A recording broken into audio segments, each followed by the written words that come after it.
This channel does not promote any violent, harmful, or illegal activities. All content provided by this channel is meant for an education purpose only.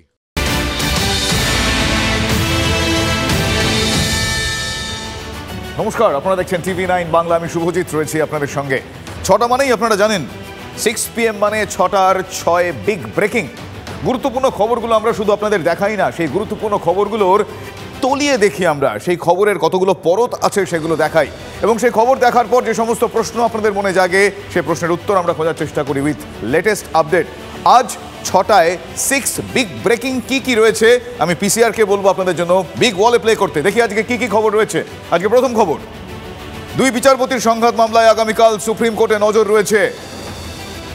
এক বিচারকের গুরুতর অভিযোগ অন্য বিচারকের বিরুদ্ধে, এই খবরের আপডেট আপনাদের দেবো আজকে। সেকেন্ড বিগ ব্রেকিং, সুপ্রিম কোর্টে ছাড়পত্র পেলে হাতে আসবে কি জানবো। অবশেষে কি রাজ্যে প্রাথমিক স্কুলে শিক্ষকতার চাকরি মিলবে?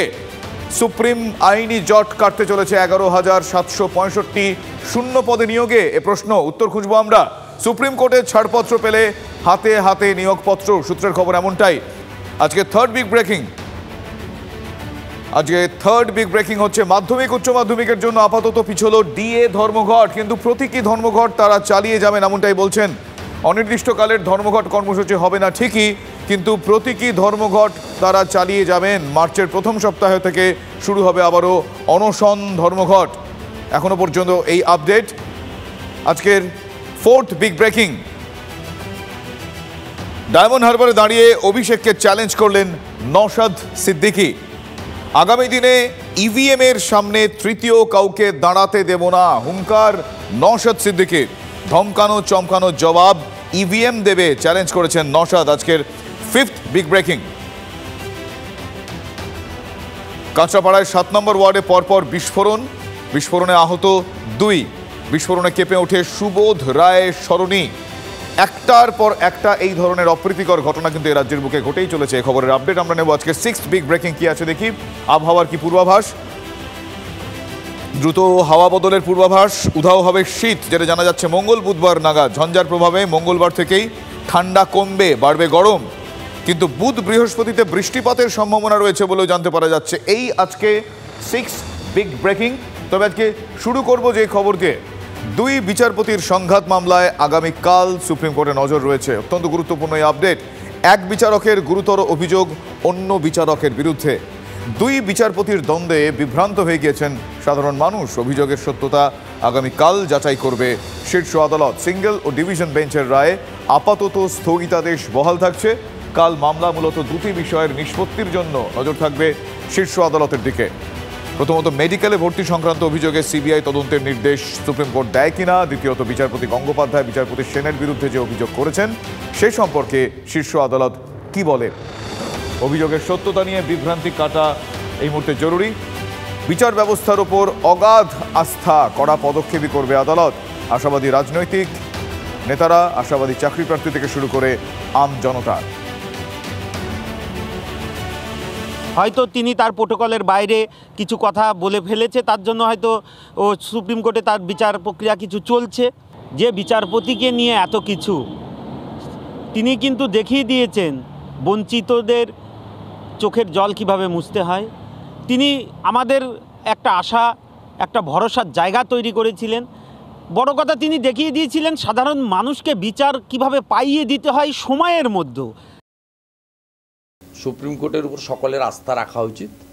তারা সব দিক বিচার করেই নিশ্চিতভাবে, আমার বিশ্বাস, আইনের মধ্যে দাঁড়িয়ে দুর্নীতির বিরুদ্ধে তারা কঠিন এবং কঠোর পদক্ষেপ নেবে। দুর্নীতি উচ্ছেদ করার জন্যই ভারতবর্ষের বিচার ব্যবস্থা, এবং ভারতবর্ষের বিচার ব্যবস্থা এখনও একটি শক্তিশালী মাধ্যম। অন্যদিকে শুরুতেই আপনাদের বললাম যে সুপ্রিম কোর্টে আরও একটা গুরুত্বপূর্ণ আপডেট আগামীকাল রয়েছে।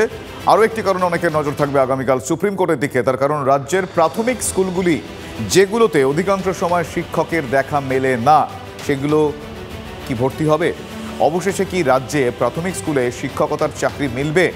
আইনি জট কাটতে চলেছে 11,765 শূন্য পদে নিয়োগে, এ প্রশ্নের উত্তর কাল উত্তর মিলবে সুপ্রিম কোর্টে। দ্রুত নিয়োগ প্রক্রিয়া চালুর দাবি 2022 টেট উত্তীর্ণদের। কিন্তু আমাদের সময় আমাদের 5 বছর বাদে টেট হলো, তাও আমাদের বঞ্চিত করে আবার নতুন একটা টেট নিয়ে নেওয়া হলো। এই কারণে আমরা বারবার রাস্তায় নামছি, আমরা প্রতিবাদ জানাচ্ছি এবং যে প্রতিশ্রুতি দেওয়া হয়েছিল সেই প্রতিশ্রুতি অবিলম্বে রক্ষা করার দাবি জানাচ্ছি। পর্ষদ সভাপতির সাথে যখন আমরা দেখা করতে যাচ্ছি, এই সামনের 24 তারিখে কিছুদিন আগেই আমি দেখা করতে গিয়েছিলাম, উনি আমাদের বলেছেন এই নিয়োগ প্রক্রিয়াটা মিটে গেলেই 24 ঘন্টার মধ্যে তোমাদের নিয়ে আমরা ভাবছি সেটা দেখতে পারবে। তো আমরা অবিলম্বে এটা দেখার জন্যই এখন সবাই অপেক্ষায় রয়েছি। আগামীকাল শীর্ষ আদালতে অগ্নি পরীক্ষা পর্ষদের। পর্ষদ সূত্রে খবর পাওয়া গিয়েছে সুপ্রিম কোর্টের ছাড়পত্র পেলে হাতে হাতে নিয়োগপত্র দেওয়া হবে। প্যানেলের ছাড়পত্র পাওয়া নিয়ে আশাবাদী পর্ষদ সভাপতি গৌতম পাল। দুর্নীতি না হলে নিয়োগে বাধা হবে না, এমনটাই খোঁচা আইনজীবী বিকাশ রঞ্জন ভট্টাচার্য। যা স্বচ্ছভাবে হয়েছে নিয়োগ হবে, এই কথা প্রথম থেকেই বলে আসছি আমরা, যে স্বচ্ছভাবে আইন মেনে যদি কোনো নিয়োগ প্রক্রিয়া চলে কোনো আদালত স্টে দেবে না। কিন্তু ওরা তো সেটা করতেই পারছেন না, ওরা কেউ বুকে হাত দিয়ে বলতে পারছেন না যে আমরা স্বচ্ছভাবে করছি।